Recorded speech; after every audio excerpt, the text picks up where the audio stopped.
2024년 3기 10일과 교과연구 시간에 오신 미주교회 성도님들을 주님의 이름으로 환영합니다. 오늘 이 시간에는 일요일 소재인 기억해야 할 사랑이라는 주제로 마가복음 14장 1절로 11절의 말씀을 함께 연구하겠습니다. 그럼 다 함께 기도로서 오늘 교과연구를 시작하겠습니다. 사랑하는 아버지 하나님, 오늘 저희에게 하나님의 말씀 가운데로 나올 수 있는 용기와 은혜를 주셔서 너무나 감사합니다. 이 시간 하나님의 말씀을 펴서 마가의 눈으로 보여진 예수 그리스도의 생애에 관하여 함께 연구하겠습니다. 성령 하나님, 저희 마음 가운데 임재하여 주셔서 오늘 저희를 향한 하나님의 음성을 듣는 시간 되게 축복하여 주시옵소서. 이 모든 말씀 예수 그리스도의 이름으로 간절히 기도드렸습니다. 다 함께 10일과 기억절을 함께 읽어보겠습니다. 이르시되 아바 아버지여, 아버지께서는 모든 것이 가능하오니 이 잔을 내게서 옮기시옵소서. 그러나 나의 원대로 마옵시고 아버지의 원대로 하옵소서. 마가복음 14장 36절의 말씀입니다. 마가복음 14장부터 시작되는 이 마가복음의 후반부는 예수님의 고난과 죽음 그리고 부활을 묘사하는 예수님의 순환사를 기록하고 있습니다. 마가는 예수님의 이 죽음과 부활을 기록하기 위해서 그동안 매우 빠른 속도로 마가복음을 기록하였습니다. 하지만 이제 마가는 마치 자동차가 정차하기 위해서 속도를 천천히 줄이는 것처럼 이제 그 속도를 줄이며 예수님의 공생애의 마지막 일주일을 자세히 기록하고 있죠.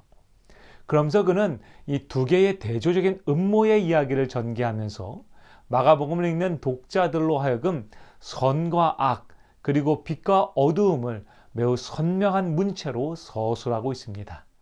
특히 그는 오늘 저희가 함께 연구할 마가복음 14장 1절로 11절의 말씀을 통해서 예수님을 너무나 사랑하였기 때문에 그분 앞에 모든 것을 가지고 나온 한 여인과 늘 그분 곁에 있었지만 예수님을 온전히 사랑하지 못했던 한 명의 제자를 대조함으로써 주님께 영원히 기록될 드림이란 무엇인가에 대해서 우리에게 자세히 알려주고 있습니다. 마가복음 14장은 다음 같은 말씀을 시작합니다. 이틀이 지나면 유월절과 무교절이라 대제사장들과 서기관들이 예수를 흉계로 잡아 죽일 방도를 구하며 이르되 밀란이 날까 하노니 명절에는 하지 말자 하더라. 마가는 이제 14장을 열면서 이틀이 지나면이라는 말로 그의 글을 시작합니다. 이는 지난 시간에 연구한 바와 같이 마가복음 13장에서 무화과 나무의 비를 통해서 예수님께서 제자들에게 이제 영적 어두움의 시간이 다가왔으니 깨어 있으라고 명령하신 것과 함께 이제 마가복음 14장을 연결짓고 있는 것입니다. 특히 마가는 예수님의 죽으심이 유월절과 매우 깊은 연관을 맺고 있음을 설명하고 있는 것이죠. 그러면서 마가는 유월절에 주님께 드릴 어린 양을 예비하듯이 예수님께서 십자가의 희생제물이 되기 위해서 예비되어지는 과정을 소개하고 있습니다. 그것을 마가는 저희가 너무나 잘 아는 한 여인의 이야기를 통해서 소개하고 있다는 것이죠. 그런데 여기서 흥미로운 사실은 마태복음과 마가복음에는 예수님께 향유 옥합을 들은 여인의 이름이 기록되어 있지 않다는 것입니다.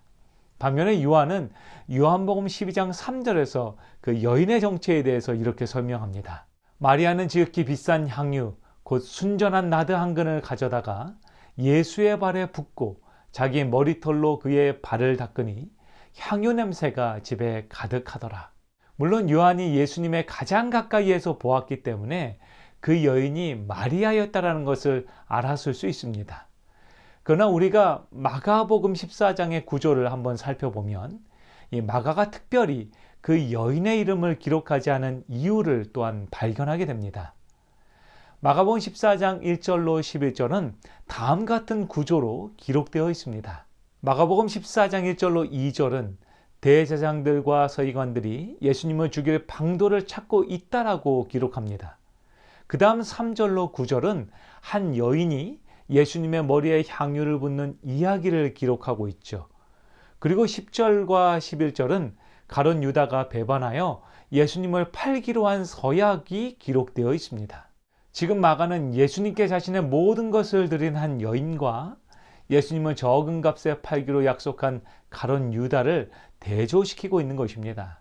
그래서 마가는 이곳에서 두 가지 문학적인 방법을 사용합니다. 첫 번째 방법은 대조법입니다. 마가는 지금 이 이야기를 통해서 이름도 알지 못하는 한 여인이 가져온 매우 값진 향유 옥합, 그 순전한 나드 한 옥합과 이름만 들어도 누구나 잘 아는 가룟 유다와 대제사장들의 악함을 대조하고 있는 것이죠. 그래서 그는 독자들로 하여금 우리 주님이 원하시는 참된 드림이란 무엇인지에 대해서 깊이 고민하게 하는 것입니다. 그리고 마가는 이 이야기에 두 번째 문학적 방법을 사용하는데요. 그것은 바로 점층법입니다.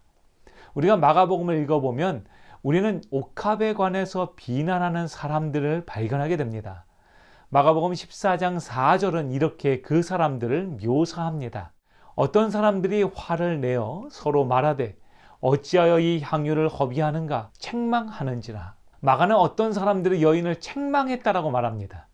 그리고 10절에서 12 중에 하나인 가룟 유다가 예수를 넘겨주려고 대제사장들에게 감해라고 기록하고 있습니다.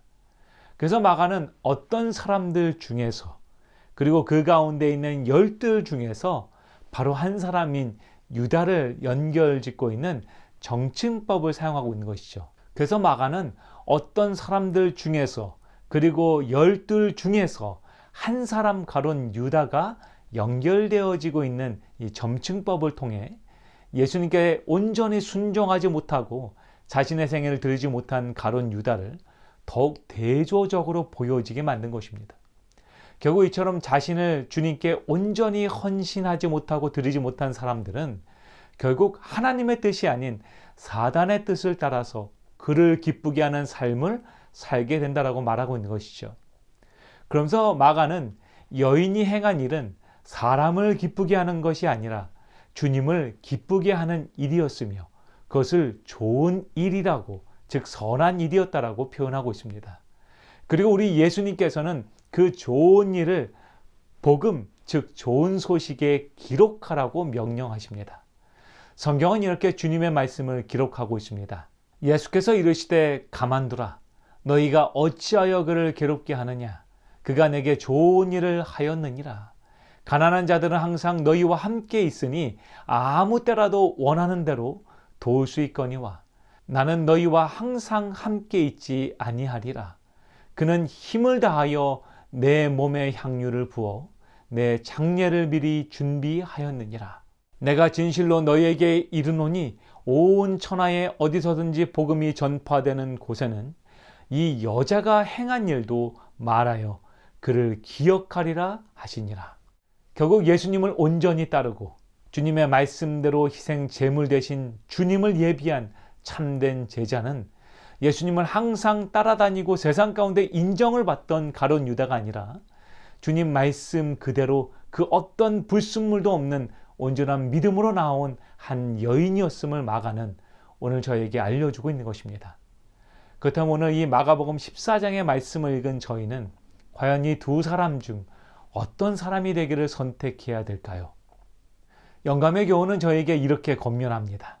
복음이 전파되는 어느 곳에서든지 마리아의 선물은 그 향기를 발할 것이며 그의 꾸밈없는 행동을 통하여 심령들이 축복을 받을 것이다. 나라들은 일어나고 또 넘어질 것이며 군주들과 정복자들의 이름은 잊혀진 바 될 것이나 이 여인의 행동은 거룩한 역사의 페이지에서 영원히 없어지지 않을 것이다.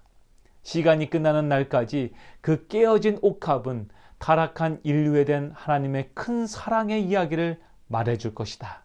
사랑하는 미주교회 성도 여러분, 오늘 저희가 세상이 기뻐하는 일이 아니라 주님께서 보시기에 선한 일, 좋은 일을 꿈꾸는 주님의 참된 제자들이 되기를 소망합니다. 때로는 그 길이 이름도 알려지지 않고 손해를 보는 일이며 사람들에게 책망을 듣는 일이라고 할지라도 우리 주님께 온전히 그리고 저희들의 삶을 순전히 드리는 저희 모두가 되기를 간절히 소망합니다. 하나님께서는 그러한 저희들의 순전한 드림을 기뻐 받으실 것입니다. 그리고 그것을 복음이라고 말씀하실 것입니다. 다 함께 기도하겠습니다. 사랑하는 아버지 하나님, 오늘 저희를 위해 모든 것을 주신 주님께 저희도 마리아의 모본을 따라 저희의 마음과 생각을 순전히 드리기를 원합니다. 주님, 저희를 온전히 받아주셔서 저희의 작은 생애를 통해서 주님을 나타내는 삶을 살 수 있도록 인도하여 주시옵소서. 그래서 저희가 세상의 생각과 이익의 계산을 넘어서 오직 주님의 다시 오심을 기다리고 전파하는 주님의 참된 제자들이 되게 하여 주시옵소서. 이 모든 말씀 저희를 너무나 사랑하시는 예수 그리스도의 이름으로 간절히 기도드렸습니다. 아멘.